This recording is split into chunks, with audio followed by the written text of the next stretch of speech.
Welcome back to another episode of the Startup Therapy Podcast. I am joined, as always, by my friend and the founder and CEO of Startups.com, Wil Schroter. And we are also joined today by an entire Zoom room filled with exciting and amazing founders who we will be hearing from closer to the end of the show after Wil and I are done droning on.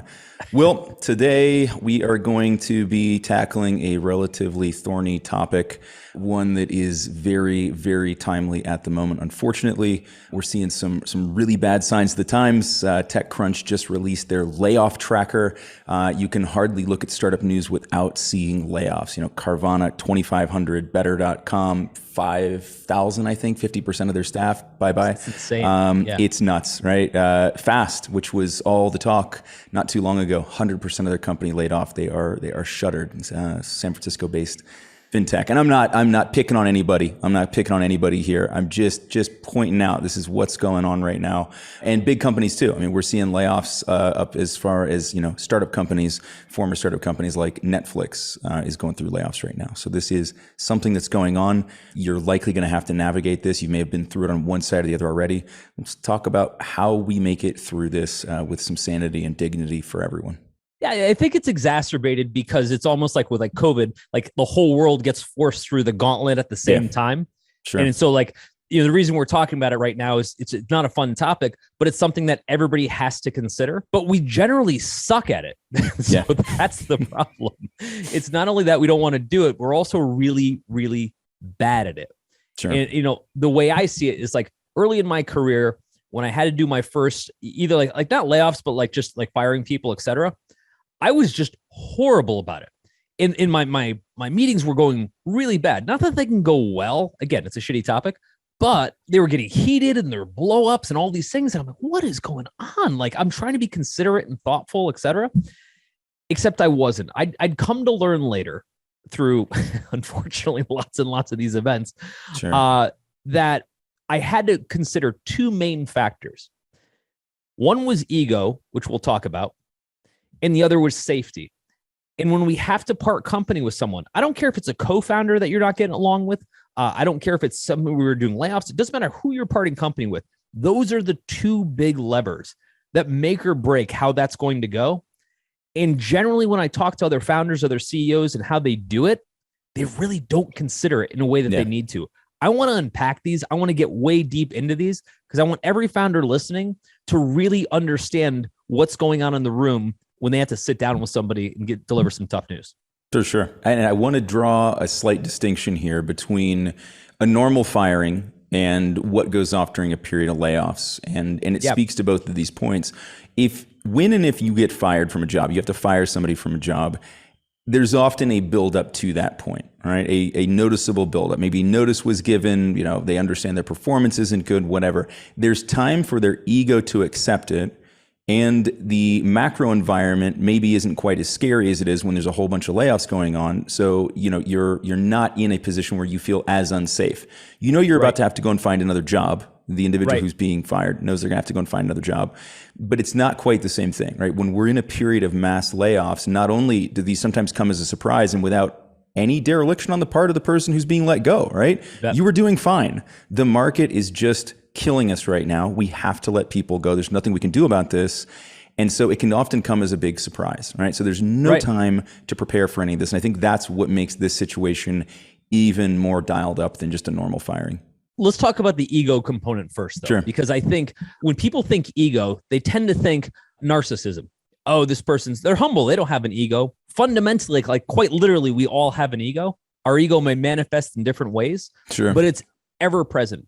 And the reason that's so important when we're going through this process is we have to understand the person we're sitting across from. For us, it's a meeting, it's a transaction. We dreaded it. We stayed up all night worrying about it. This is their life. This is their view on themselves, right? Their self-perception. It is their view among their peers. It's their reputation. It's how they're looked at when they come home and tell their family that they don't have a job. That is their ego through and through.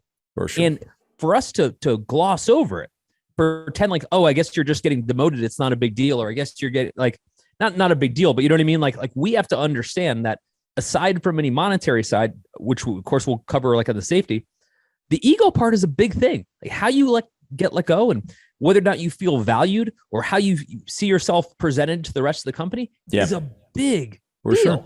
you know? For sure. And even more so in the startup space, right? I mean, I think you talked about this in the article, but we are often pouring ourselves into these things. 100%. Right? Early employees, especially, there's very little structure. There's very little security. You're throwing yourself into this, and you're doing it because you believe in it. And you kind of lay yourself out there emotionally bare. And when the bad news comes, it can sting way, way more. I mean, just having been through this process in both the startup environment and outside in a corporate environment, it's very different. The ego hit in a corporate environment seems to be very different, right? I don't have nearly as much experience there, thankfully. But within the startup space, right, people tend to take it personally. Why? Because they took the entire engagement personally, right? We asked them to. We said, be a person inside of all this, right? Come join us as a team. It wasn't really as much about a role. It was about taking part in something that you wanted to help achieve. And so when that gets taken away and you're told that you're no longer part of that, it's really, really personal. The very nature of startups is we're creating the fabric of this entity together. Yeah. We're hiring people together. We're creating the product together. We're creating our own sustainability or lack thereof it in this moment together. And so we all feel a sense of ownership. And that's really what we're talking about. We feel a sense of ownership of this product and this company. And that 100%. Contributes to our ego being attached to it. So when that's taken away, to your point, it's not the same as working at a big company. And I'm not minimizing people's struggle in a big company at all. I just want to be clear about that. I'm just saying there's a different element. Yes. In this 100%. Particular case, this was your baby. At a company, you were babysitting someone else's baby, right? It's not quite the same thing. And so again, there's people that are all in at their big corporate jobs and they feel a very strong sense of entitlement to that role, to that job, to that company. Totally get it. But in this particular case, it's pretty across the board among startups that our teams are very invested. By the way, a lot of the people that we're talking about aren't necessarily always just call it employees. They're also sometimes co-founders. They're also, sometimes actually the founders in the business. So there are a lot of people very invested in this that are affected. And I think if we fail to recognize that, how invested in it, how much of your ego, of yourself is put into this job, and we say, well, we've got to let these people go. And we're only doing it because we're trying to make a financial decision. But at some point, we've got to flip the switch. Okay, financial decisions made. Now we have to actually go through the process of understanding in great detail and thought how to have the right conversation with folks, how to sit on their side of the table, have some fundamental empathy, and think, how are they going to receive this? And what can we do in that conversation to make them feel better?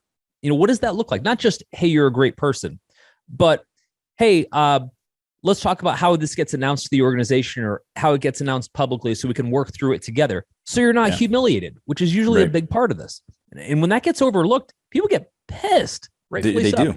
Yeah. When you find out as part of the 5,000 person email that went out, not a good feeling, right? And look, to be fair to the companies doing this, there aren't a lot of great ways to manage that process because you can't have one-on-one conversations with all 5,000 of those people before that news gets out, right? It's going to, by about the fifth conversation, a lot of people are going to start to know it's going to spread. And so, the tact there is we're going to have to do a mass mail to do this. It's not going to feel good, but it's the only way that we can ensure that we have some level of control over the messaging. And I don't mean control in a negative way. I mean, so that we can try to deliver that empathy. We can try to make people understand what's going on and then be there to be helpful. But it's not a good feeling. I cannot imagine pushing send on an email that's telling 50% of a company of 5,000 that half of them don't have their jobs tomorrow ever feels good.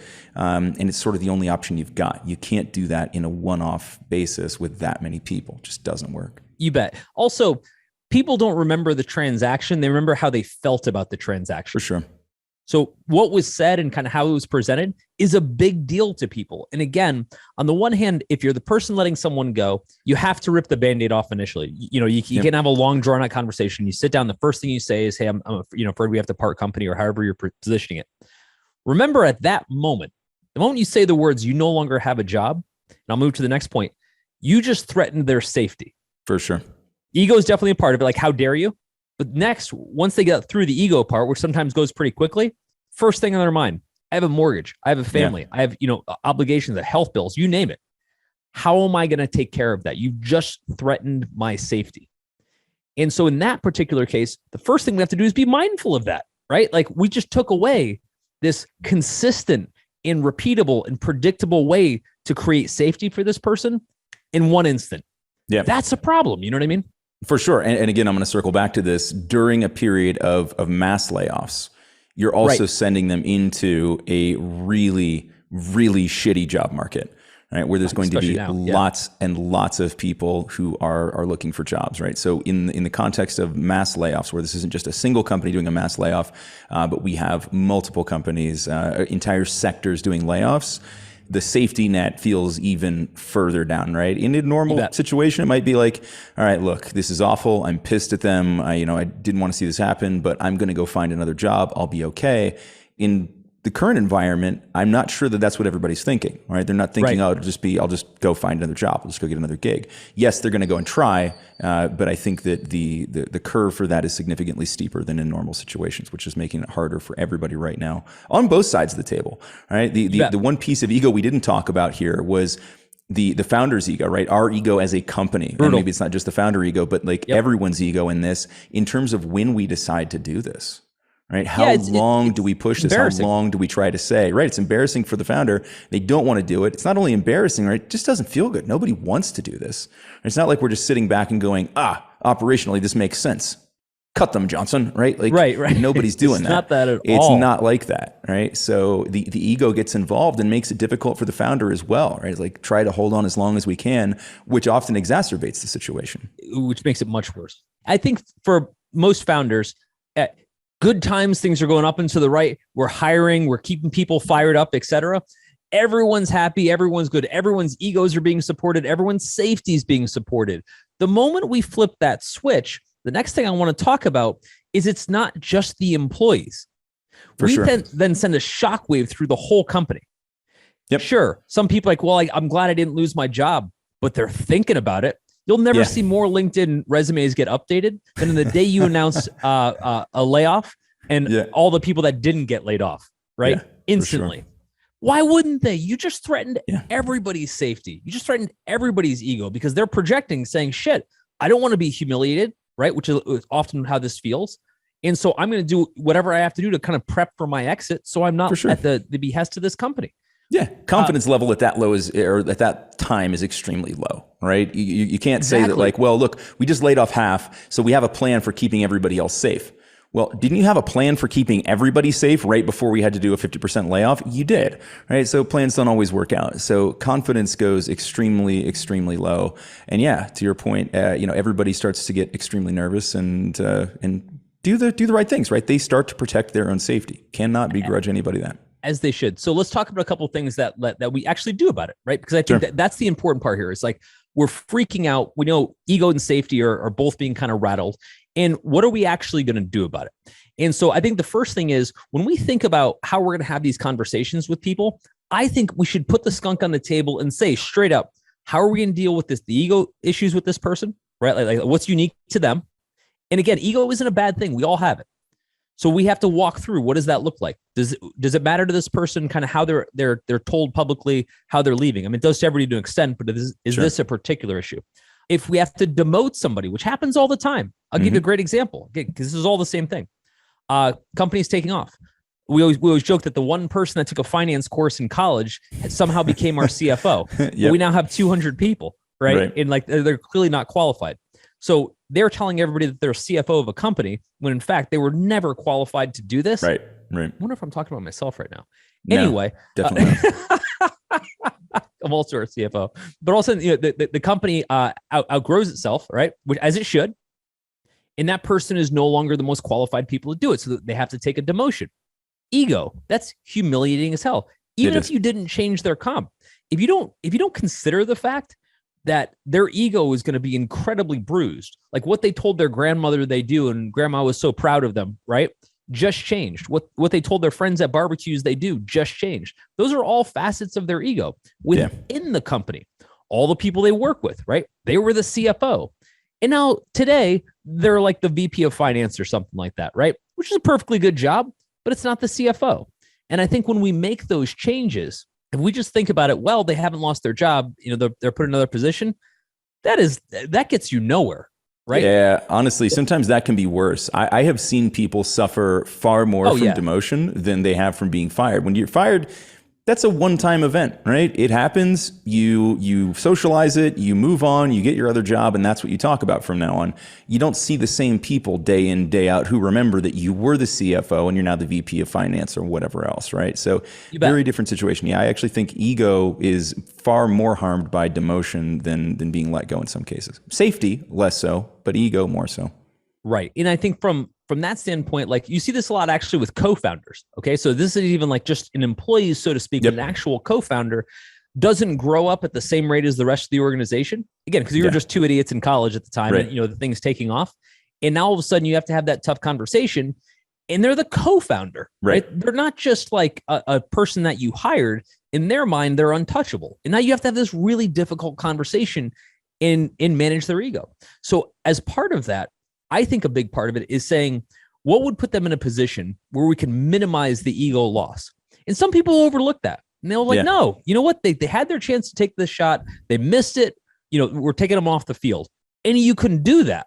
You just described a really great recipe for burning bridges. It didn't end well, which is the whole reason we're doing this episode. Sometimes you need to send a message or teach a lesson, and you even have to be mindful of how you do it, right? You just can't use the stick, frankly, the way you used to. For sure. The other side is safety. And I don't think people appreciate how important safety is until it's taken away, right? It's like anything in life, we take it for granted. Yeah, it becomes the baseline, the low water mark. It's an entitlement. Of course we'll be safe, right? Yep. And then when you shake that, and again, we just talked about it, you shake it for folks that just got let go, of course, and you shake it for the folks that stay. In both cases, it's our job to reinforce that. Right. So safety for the person we just let go, we just walk down the list. We're saying, do they have benefits? Right. Obviously benefits, severance, et cetera. Do they have outplacement? Is there a way that we can say, hey, we can afford outplacement, but my Rolodex is your Rolodex. I'm happy to share who I know and make a few calls for you. I do that all the time when we let go of people, and I feel great about it. And the person at least understands that I'm not being a complete jerk, right? They're not happy about the outcome, right? But they at least understand. That I feel for them, that I care about them, that I'm willing to be treated like a human with dignity in the situation, right? Not a great situation, but just because it's a bad situation doesn't mean it can or should be handled badly. You bet. And I got to tell you, in some of what I would consider to be the diciest situations I've had, where people were so arrogant going into what they didn't realize was going to be a firing, break down and cry. Grown men break down and cry in the conference room type thing. And at first I didn't understand it. I mean, I saw what was going on, but I didn't understand why. And I was like, I just threatened that guy's safety. Yeah. Right. In the most meaningful way. This person's got a family. They've got, like I said, health bills that they've got to take care of and everything else like that. And I just pulled that from them. I can't just get out of my chair and walk out and pretend it didn't happen. Right. Like if I'm half the human I'd like to be, I've got to support that. I've got to back that up. I've got an entitlement, I believe, to that person to try to make sure they're okay to the extent that I can. Yeah. And again, I'll say it one more time. In a situation where there's mass layoffs, our ability to control some of these outcomes to be helpful may be reduced. But again, to your point, we do what we can, and we have to try as much as we can to make these dignified endings for people and help them move on as best we can. The other thing that's been interesting over the last couple of years is how many other shared contexts we've had in the course of a normal firing. Right? We often may have just that person's individual context, and we may or may not know everything about them depending on how close we were to them in the reporting line and so forth. But we've had a bunch of really shit shared contexts over the last couple of years, right? Global pandemic, financial collapse, high uncertainty, mass layoffs, all this stuff that's going on.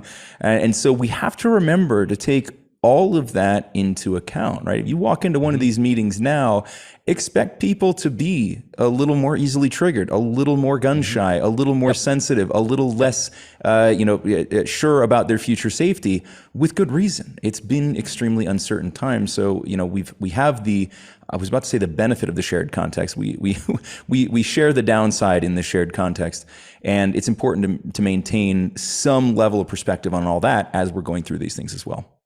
Yeah, I think from my standpoint, what's often missing is we get so worked up. Ryan and I, let's say we had a company and we have to let folks go. We get so worked up with the event of it, of what we have to do, that we lose sight of the details, which are, again, these very human reactions. And so we're fired up, we're stressed, we just want to get this thing over with. And then all of a sudden, we do it. We do a layoff, and shit really comes apart. Our internal staff goes nuts. Like, if you ever want to see a staff get activated as fast as possible, announce layoffs in a company, right? Yeah. And literally everybody that was maybe not on Slack or whatever is on Slack 24/7, chained to it the whole time. And it's as distracting as it gets. Yeah. We have to manage that. We have to get in front of that, right? We have to talk through it in many cases at a very individual level. I'll say this: nothing says more about how a company treats the people it keeps than how it treats the people it lets go. Because the people that it keeps look at that and they say, that's how I'll be treated if things don't go well. If they look at that and it looks like those people were treated well, with kindness, with fairness, with respect, then they stop and go, okay, I mean, obviously don't want to be let go, but at least I know that that's a supportive path, if you will. You do the opposite, where, what was it? I want to say it was Bird. I think it was Bird at the beginning of COVID. Yes. Like, played a recorded message to 400 people that were all getting fired to say, like, by the way, like a 2-minute message. Like, that's how all of those people remember Bird. Shit, that's how I remember Bird. Yeah, exactly. Yeah, that's right. Yeah, yeah. So irresponsible. It was a fantastic lesson in how not to do that. But what message does that send to the people that you have, still in the company? Yeah, and remember, not a particularly positive one. I mean, they may feel fortunate for about 8 seconds that they weren't part of being let go. And then they're going to go, yeah, but do I want to be here? Like, this is what I signed up for. This is how I'll be treated when and if this goes wrong. And if this is the type of leadership that they're putting forth in a moment like this, where they know everybody's going to be watching, what in the hell are they doing when nobody's looking? It's unbelievable. And the other side of it too is all the people that we let go of, even if it's just one person, by the way. Yeah. They have relationships with all the people that are still here. They didn't just decide to disconnect from everybody. Right. So all those emotions are pouring out. If we let go of 20 people, we just sent a powder keg of 20 different people influencing the rest of our organization in not a very positive way. Correct. Right. Conversely, if we leave those people, 20 people, and we say we're going to be as supportive as possible, we respect their contributions, we respect what they've done, we would highly encourage everyone here to help them with their journey. Here's what we're going to do to kind of go above and beyond what we can do. And it's really important for us that they're okay. That's the kind of message you want to send. You want to send the kind of message that says, yes, we realize this sucks, but we're going to do everything in our power to make it better. I think it's so overlooked. And I think what we're about to go through right now, Ryan, with all the layoffs happening and everything else like that, we're about to see a master class in poor performance on this. Something that's really funny about everything we talk about here is that none of it is new. Everything you're dealing with right now has been done 1,000 times before you, which means the answer already exists. You may just not know it, but that's okay. That's kind of what we're here to do. We talk about this stuff on the show, but we actually solve these problems all day long at groups.startups.com. So if any of this sounds familiar, stop guessing about what to do. Let us just give you the answers to the test and be done with it. Ed, thoughts from you, buddy? There we go. I'm just scared. Talk about it. I'm just scared. Fair. I don't know. I'm trying not to read the news, and I don't know if this is reckless or it's a protection that I'm putting on. Not let fear take over me. That's been what my do you strategy. See, Ed, if you don't mind talking about it, what do you see unfolding? Like when you project that fear, what does it look like? I don't see that. What I see is like when everyone talks about almost like COVID. Yeah. You guys said that it's something happening at the same time, and try to avoid like news. So because it's a little bit, it's everything that you said, like ego and security are some of the most deep human resource. It's our unconscious mind, our limbic brain has all those things inside. So and it happens by itself. it has its own power. We cannot let that power take over our smart brain. And Agreed. that's what I'm trying to do. And something that's interesting there is we've been talking about it from the employer staff side, but it's clearly affecting us as the founders as well, right? Our ego and safety is being threatened as well. Things are tough. Fundraising environment's going to be tough. Customer environment's going to be tough. Well, by the way, that's also our livelihood. We may be the person letting people go, but we're also responsible for all those folks. So right now, when we're looking at all those layoffs and those notifications, we're all thinking the same thing, which is, are we next? Right? What does that look like? How will we handle it? What will I have to do? That's some tough stuff. Really tough. What I find is that, like from my side, is like I'm just starting a company. I'm betting a lot of things in my life on this.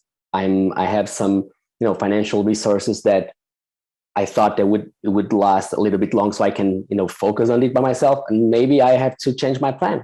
So it's we all something, do. and I know that a lot of people in my situation as well.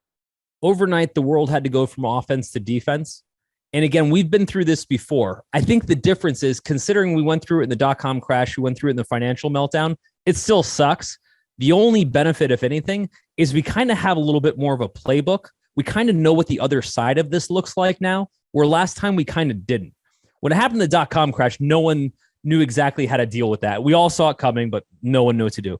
Financial meltdown happened fast, but we weren't sure if it was anything like the dot-com bust. This time around, we know exactly how this is going to go.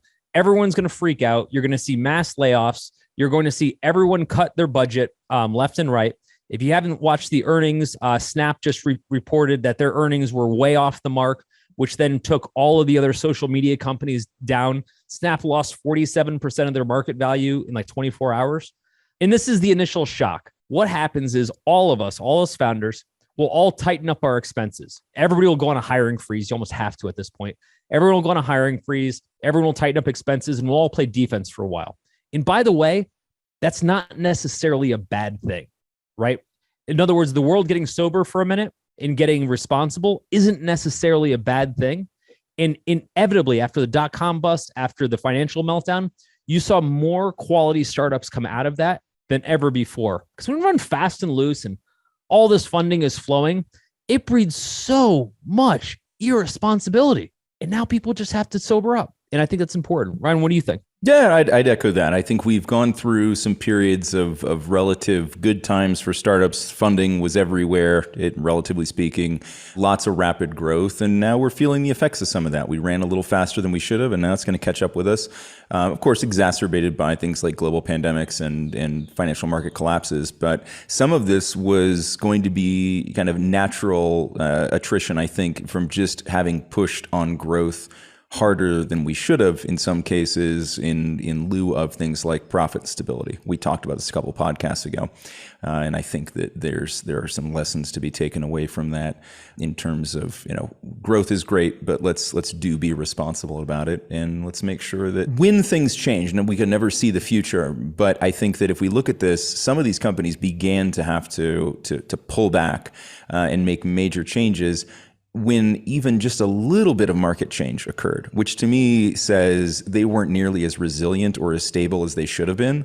Yeah. And I think that's where the real lessons, the people who are going through the layoffs right now, sure, like we said, some companies' market caps got slashed by 50% or more overnight. You're going to have to do something, right? That doesn't come with zero consequence. Right. But companies whose market caps didn't really change, 6 months ago, I'm talking, turn of the year, who were pulling back at that point, probably a slightly different story, right? That was probably more of we grew too fast. We were a little irresponsible with how we position things, and now we're going to pay a little bit of a price for it, right? Agreed. Growing pains happens. It does. Derek? Derek, you're saying any suggestions for some creative options to try and ease employees out of turning them into a part-time contractor for a short time? Anything along those lines? That is an awesome question. We get asked it a lot, and I think it's an awesome option. Let me build on this a little bit. First thing I would say is this. There is a massive, massive difference between cutting off somebody's entire salary and paying them half. You cut off my entire salary, I'm just straight up fucked, right?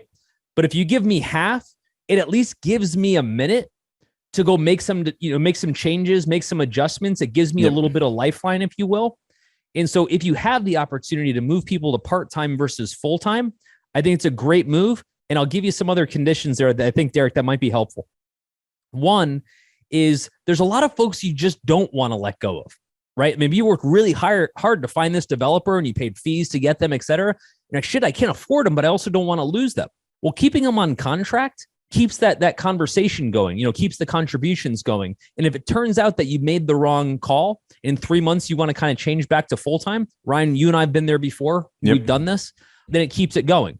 There's a huge difference between saying we don't want you, sending that message, and saying we can't afford you. Those are two completely different messages. I'm going back to ego for a second. Yep. People understand we can't afford you. Like they have at least a general understanding of what's happening right now. But saying we want you, we just can't pay you as much right now, still not fun, threatens safety, but it's night and day different. So what I tell folks, even if things are going pretty well right now, right? You don't see like a near-term issue, but you want to be able to kind of help control your burn rate a little bit. Now would be an opportunity to maybe change up some of those assignments. Derek, does that make sense to you?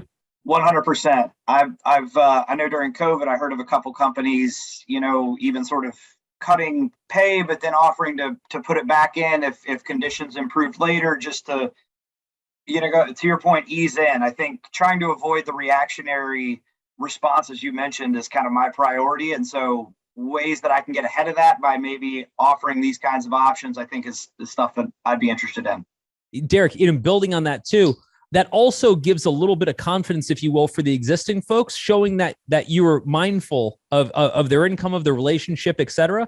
And I think you'd be very open with folks saying, look, things have slowed down, right? Like we have less money. So we have less money to pay, but we understand that people's jobs are important and we want to try to do what we can. We're going to try to make as many concessions as we can to try to keep the team together. But the team needs to understand what's happening.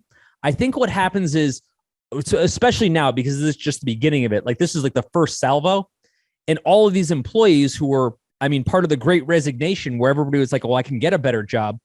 The polar opposite just happened. Yep. Right. Where the rug just got pulled out from everybody. And this is where people are starting to sober up a little bit going, oh shit, what just happened? And now people are going to start to think, well, is my company safe? It's our job to convey that, to explain that we are safe or that we're not, but here's what we're going to do about it. They want to know that we're on the job. I wanted to add just one or two things to that. And that was that, think about what your motivations are for doing this, Derek. So if it's, you want to help protect people and give them some safety, talk to them and find out if that's enough safety, right? Sometimes, handing somebody half a bicycle isn't going to help them, right? So if their life is predicated on their full salary and that's just not going to work, then you know that you've got a ticking time bomb there. They're going to have to go find something else, which may be all that you want to do. If all you're concerned about is easing them into something else, that can work out fine regardless.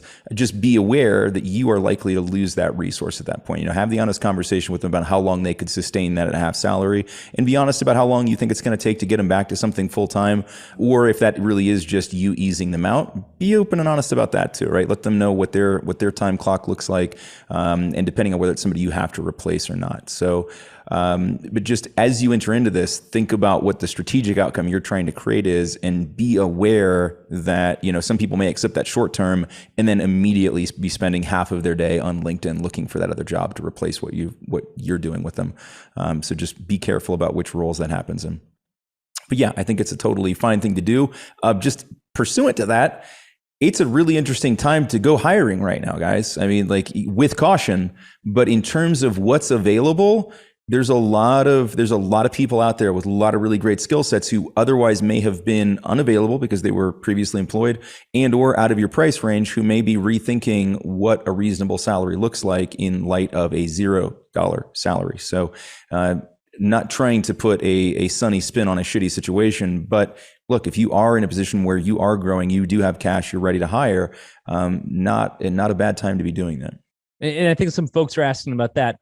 Andreas, you're saying, I've got some worries about this summer where you hire a lot more people in the midst of this uncertainty.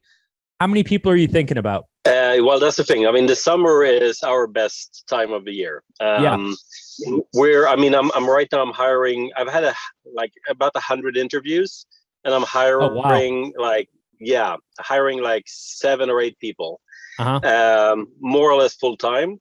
Yeah. Because we need those people if the summer is going to be really good. If we don't schedule people, we're screwed, right? Sure. If we have a lot of people coming to our museum and we don't have enough staff, everyone who's going to work is going to hate me afterwards because it's going to suck. But if I schedule too many people, I run the risk of having it too big of a salary cost. And it doesn't really help that Sweden applied for NATO membership and Putin doesn't really like that, So we're in a pretty uncertain time. That's more uncertain than maybe most countries. Here are my thoughts. First would be, this is a great time to hire people on a contract basis. Whereas before, and this will speak to what Ryan said, because I want to make sure we talk about the timing of this. Before, when the job market's tight, meaning it's really hard to find people, then we get into a situation where, we can't mess around with contract terms. We've got to pay full boat, top of market, et cetera. It's the supply and demand curve. But then all of a sudden things change. And now thousands of people just got let go. And they're saying, hey, I just want to be able to fix my safety issue. I'm more open to a contract position or something like that. And the truth is, when there's a straight up hiring freeze for most startups, those are your only options. And so I think where you couldn't have this conversation, maybe even 6 months ago, now it's going to be a fairly common conversation that people are going to see, where you say, hey, I can't bring you on full time, but I can bring you on an almost fully loaded contract basis, and we'll take it month to month, and we'll grow into what will essentially be hopefully a full-time role. Ideally, we'd always do that, because then both parties can kind of test each other out. But in a tough job market, you don't have that option.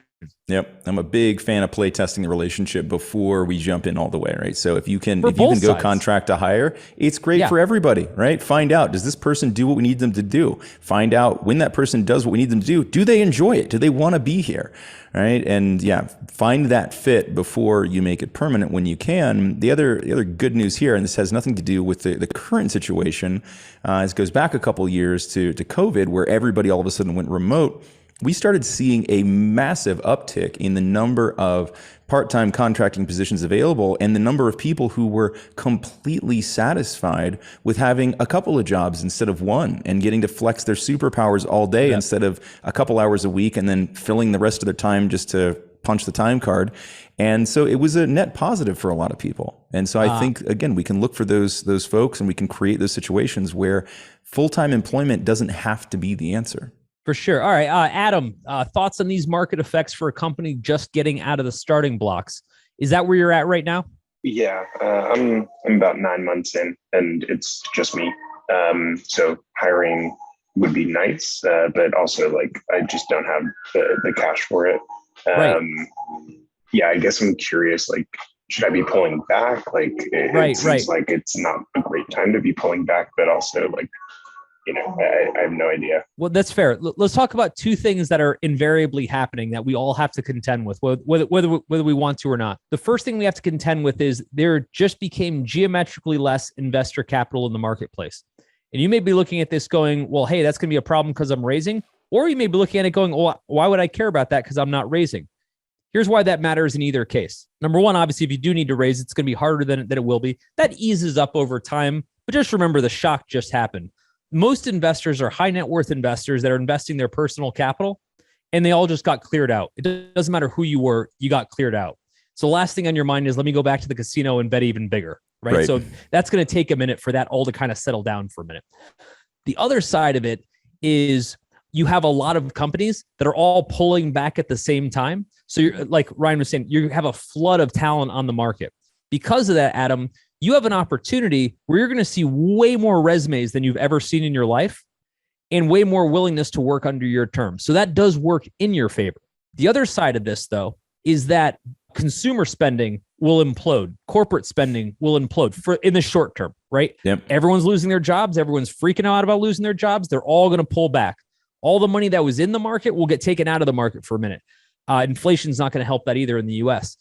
With that said, there's no way to look at this and say, my revenues are going to be exactly the same, even though, it's going to be easier to find people. So you kind of have to look at both and say, well, I'm probably going to bet that 10 to 15% of my top line is going to dwindle just by virtue of there being less money in the market, people spending. And so I have to account for that. So maybe I'm holding back on some of my hires just based on the fact that I know it's going to be harder to make a dollar over the next 12 months. Does that make sense, Adam?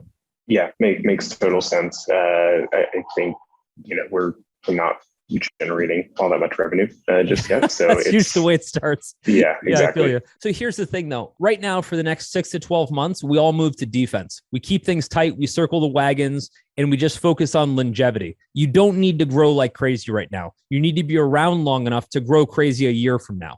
And that's the part. That's what you're hearing from all the VCs and founders like us saying, just keep things tight for a minute so that we can weather this, see how long it's going to last, see how intense it is, and then do something about it. In the past, these things, in my estimation, lasted about 18 months in the startup world, where things were kind of apocalyptic and then everything got shaken up. And at the end of that 18 months, it was like coming out of a long winter into the most beautiful spring, because all of a sudden everybody was excited to invest again. Everybody was excited to build startups again. The prices on everything came down geometrically. It was one of the most fertile times to build companies. If you look at post.com bust, how many amazing companies came out of that? It's insane. You look at post-financial crisis in the US, post that bust, 2007, 2008, all the major companies came out of that crisis. This does have a bit of a silver lining. This just isn't the part where it feels very silver. Shadi, what does this mean for a company that 100% needs to hire in order to grow? Kind of some of the same issues. Is it change in some kind of leverage? It brought up though, that I could see making sense and I just don't know how to acquire is the fact that there's like this talent that wasn't available before. Mm-hmm. Obviously through LinkedIn and other platforms, I feel like we can find that, but I don't know exactly how to use this to our advantage because we're so small that, well, you guys obviously know the situation we're in. We're so small that I feel like we can actually take advantage of this situation, And again, we all feel weird when we talk about taking advantage, but that is what we're saying. We're saying that the world's about to make a monumental shift. And for startups in particular, this is actually a big advantage to us because we get access to a lot of resources that we couldn't either afford or procure 5 seconds ago. And so, Shadi, a big part of that is just publicly getting the word out there as much as you can that you're looking for those folks. Because remember, a massive amount of talent that was not looking for a job, wasn't trying to network to find you, is now all looking to find you. Yep. So the biggest part is about being very present. And whether that's posting ads on Upwork, even again, if that's where you're finding some of this new talent, if you're posting stuff on LinkedIn, if you're posting it through your socials, et cetera, everywhere, let the world know that you're hiring. And trust me, you're going to see more resumes than you've ever seen in your life. That's Talk directly to founders of companies who would have employed people that you would like to have been in touch with.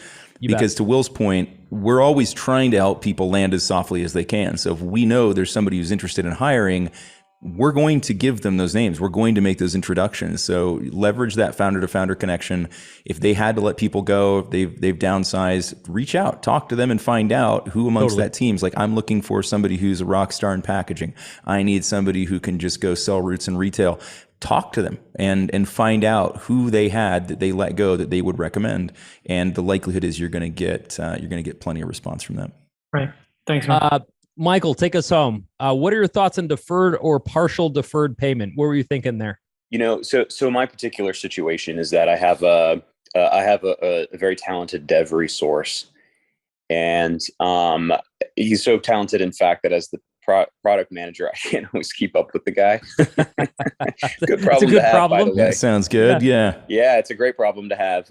That said, he's full time, and he's like 45 hours a week, and I want to make sure that even in times if I need to draw back a little bit, let's say cash is tight, or even if he's just outstripping my ability to keep up with him, I want to make sure that I have the available, because he's so good and he's done such a great job. I don't want this guy leaving, and I want this guy to stay on the bench and warm and potentially ready to go back in full time. That said, it's hard. I'm wondering, like, and while this is the specific instance that I was thinking of, I was also thinking that this question is also applicable to. It could be any employee when cash is really tight. 100%. It instead of like you all were talking about bringing down salary, like maybe 50% to keep them in or to give them some runway to figure things out.